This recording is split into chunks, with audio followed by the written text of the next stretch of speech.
தம்பி சொல்லுங்க அங்கிள். தம்பி இந்த ஸ்ட்ரீட்ல கிரிக்கெட் ஆடக்கூடாதுன்னு எத்தனை வாட்டி சொல்லியிருக்கேன். இங்க காரு பைக்கு நிக்கிற இடத்துல தான் விளையாடுவீங்களா? போங்கப்பா, அங்க போய் விளையாடுங்கப்பா. அங்கிள் நாங்களே இப்பதான் கிரிக்கெட் ஆட வந்திருக்கோம். நீங்க என்னடானா அங்க போய் விளையாடு இங்க போய் விளையாடுன்னு சொல்றீங்க. அங்க விளையாண்டா இங்க விளையாட சொல்றாங்க, இங்க விளையாண்டா அங்க விளையாட சொல்றாங்க. நாங்க என்ன கூகுள் மேப்பா இடத்த கண்டுபிடிச்சு போய் விளையாடுறது? போங்க அங்கிள். நீ படுறா. தம்பி தம்பி இதெல்லாம் எனக்கு தெரியாது. நீங்க இங்க விளையாடாதீங்க. இங்க விளையாடுறேன்ட்டு கண்ணாடி எல்லாம் வச்சிருங்க. நீங்க கிளம்புங்க.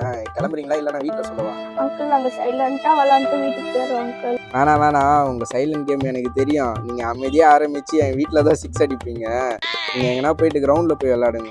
அங்கிள் நீங்க கிரவுண்டு ஃபுல்லா வீடை கட்டி வச்சுட்டு பிளாட்டை கட்டி வச்சுட்டா நாங்க எங்க விளையாடுவோம்? உங்க மண்டையில வேணா அரை கிரவுண்ட் இருக்குது, அங்க பவுலரை தூக்கி விளையாடலாமா? இரு உங்க அப்பா கிட்டே சொல்றேன். ஐயோ வேணாங்க.